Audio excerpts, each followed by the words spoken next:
Elliot had always been the kind of man who went unnoticed. A janitor for more than 10 years at the local community center, he blended into the background, the same way the beige walls and fluorescent lights did. The place was his second home, rows of empty classrooms, the gymnasium echoing with forgotten cheers, the constant hum of vending machines, and the squeak of his mop against scuffed tile floors. He preferred the night shifts. Fewer people meant fewer messes and fewer eyes watching him. But on one particular evening, long after the staff had gone home and the front doors were locked, Elliot realized that silence didn't always mean safety. He was cleaning the basement storage that night, a place he disliked even during the day. The basement smelled of dust and damp concrete, and its narrow corridor seemed to stretch forever into the shadows. Most of the storage rooms hadn't been used in years, their doors locked, their contents forgotten. He was dragging his mop bucket down the hallway when he heard it, faint, childlike laughter. It was so soft at first that he thought he'd imagined it, like the ringing in your ears after too much quiet. But then it came again, clearer this time, drifting through the corridor. The sound didn't belong in that basement, not in the dead of night. Elliot froze, mop handle tight in his hands. "Hello," he called out, his voice echoing strangely against the walls. No reply. He waited, listening, but only the silence answered him. Shaking it off, he resumed his work, convincing himself it was just his mind playing tricks. The building was old. Noises happened. Pipes creaked, wood settled, and sometimes the air vents carried sounds from outside. But when he turned back toward his supplies, his stomach dropped. The mop bucket was gone. Elliot blinked hard, scanning the hallway. He had left it just beside him, he was certain of it. Yet now, it sat neatly at the far end of the corridor, nearly 30 feet away. Water streaks trailed across the floor as though someone had dragged it. Heart pounding, Elliot whispered, "What the hell?" He forced himself to walk toward the bucket, each step slower than the last. His mind scrambled for explanations. Maybe he had pushed it without realizing. Maybe the wheels had rolled on their own, though the floor was flat and the bucket was heavy with water. As he approached, the streaks on the ground began to look less like water stains and more like smears, dark and sticky, glistening faintly in the dim overhead light. The trail led to a locked door at the very end of the hall. It was one of the older storage rooms that hadn't been opened in years. Elliot's keys jingled nervously in his pocket as he stopped in front of it. The mop bucket was waiting there, centered perfectly before the door like someone had placed it deliberately. His hand trembled as he fumbled with the keys, unsure why he was even trying to open it. Curiosity, duty, fear, maybe all three. The laughter returned, closer this time, right behind him.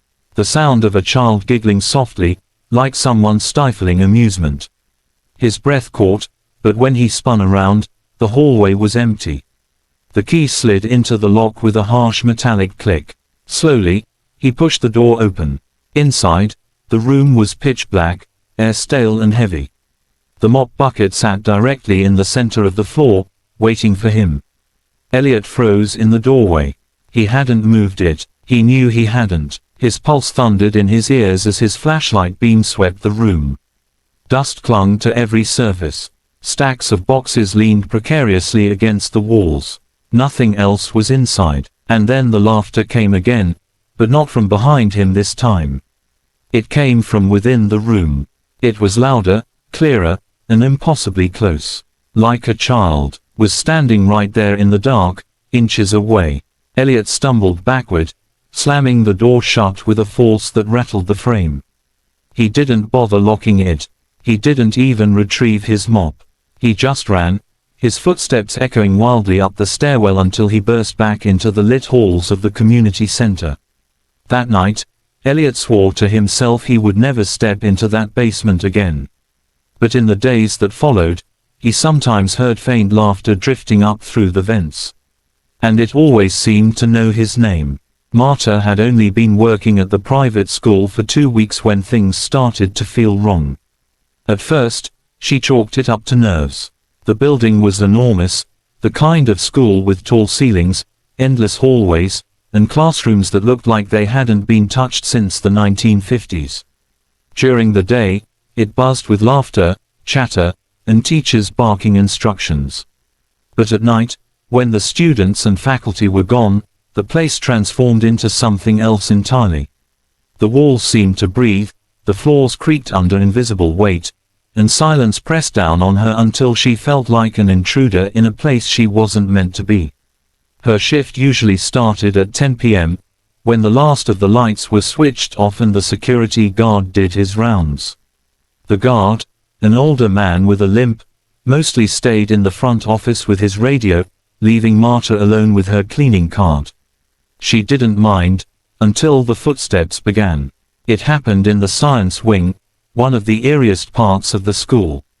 The hallways were lined with glass cases filled with old biology projects, jars containing preserved frogs, and skeleton models standing stiffly in the corners. As she pushed her cart down the hall, the sound of footsteps echoed behind her. Steady, unhurried, as if someone was following just a few paces back. Marta turned quickly, expecting to see the guard. But the hallway stretched empty, fluorescent lights buzzing faintly above. She held her breath, listening.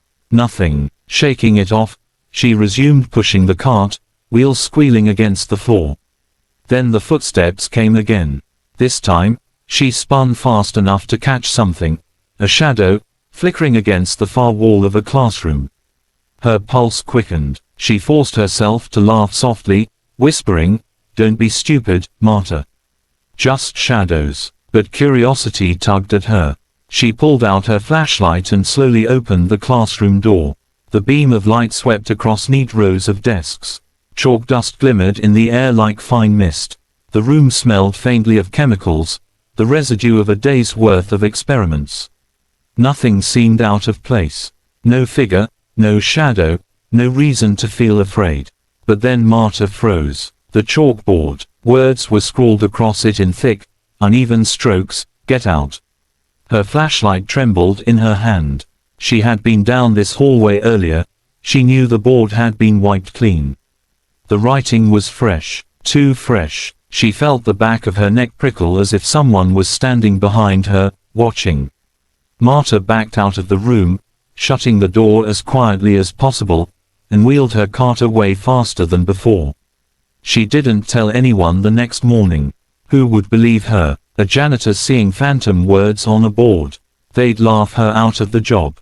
But the next night, the writing returned.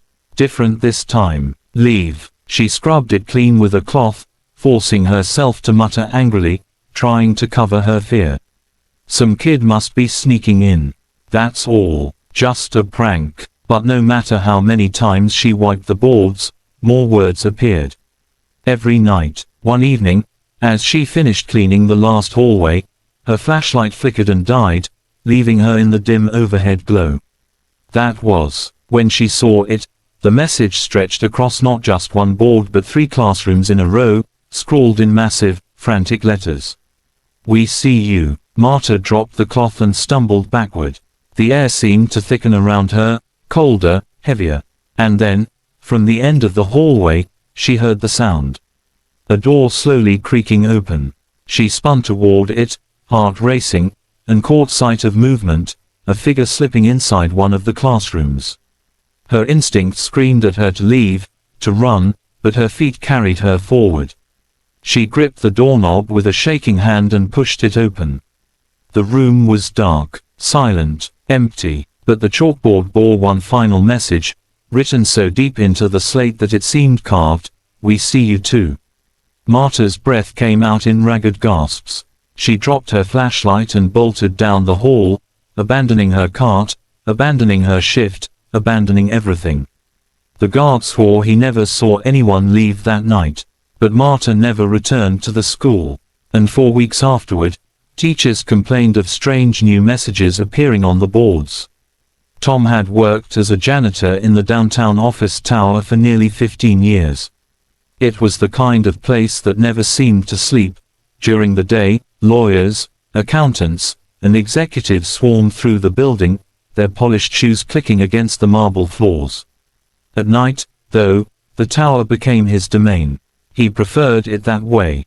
No one interrupting, no spilled coffee on freshly mopped tiles, no rushed voices echoing down the halls. Just silence and routine. He started his shift on the 12th floor, dragging the vacuum from office to office. Each room was a mirror of the last, desks scattered with papers, computers dark, chairs turned neatly inward. The windows stretched across entire walls, reflecting the city lights outside. That night, as he passed by one of the glass panes, he noticed something strange. In the reflection, there was a figure standing behind him. Tom turned sharply, the vacuum cord jerking at his feet.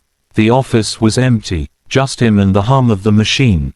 He shook his head, muttering to himself, "Get it together, old man." He was tired, that was all. Maybe the light had caught him at the wrong angle. But a few minutes later, as he bent over a desk to empty a trash bin, his eyes flicked toward the darkened window again. The figure was there, closer this time. Tall, dressed in what looked like a suit, though the fabric hung loose and tattered. Tom's breath caught. The face in the reflection was wrong. Hollow. The sockets where eyes should have been were nothing but dark voids. He spun around again. Nothing. The room was still. The reflection lingered in his mind as he moved to the next office. His hands trembled slightly as he vacuumed, the droning hum doing little to drown out the silence pressing in. When he reached another window, he forced himself not to look. But human instinct was stronger than willpower, and his eyes betrayed him. There it was again, the man in the suit. Closer now, so close that Tom could almost make out the faint outline of a smile stretched unnaturally across his face. His stomach churned. The reflection stood behind him, but when Tom turned, he was alone. Again and again, every window, every polished surface, the figure followed. Always just behind him, always just far enough that he couldn't catch it outside of the glass. By midnight, Tom's nerves were fraying. Sweat dampened his shirt despite the chill in the office air. He tried humming to himself, muttering prayers, anything to distract from the sense of being watched. Yet the reflection grew bolder. In mirrors, in computer screens, even in the polished surface of a conference table, Tom saw the man standing there. Each time, closer, each time more defined, until the tattered suit looked soaked, as though it had been dragged through water. He decided to end early, desperate to leave the 12th floor behind. Pushing the vacuum back to the closet, he avoided the glass walls, keeping his eyes fixed on the carpet. When he finally reached the elevator, he felt a small surge of relief. Just a ride down, and he'd be free. The doors slid shut, sealing him inside. For a moment, there was silence. Then he glanced at the mirrored walls of the elevator. His blood turned to ice. The man in the suit was standing beside him. Not in reflection, not in a trick of the glass, but real, impossibly real, shoulder to shoulder with him in the small metal box. Hollow eyes turned toward him. The air in the elevator grew suffocating, heavy with the stench of damp earth and mildew. Tom screamed, slamming his fists against the buttons. Every floor lit up in a frantic row of glowing numbers.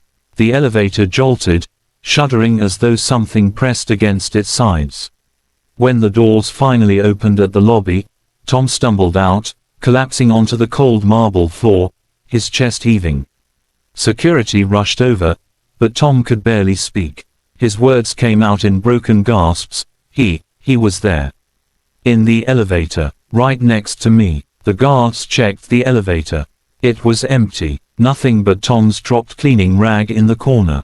Tom never returned to the tower after that night. His resignation came through the very next morning.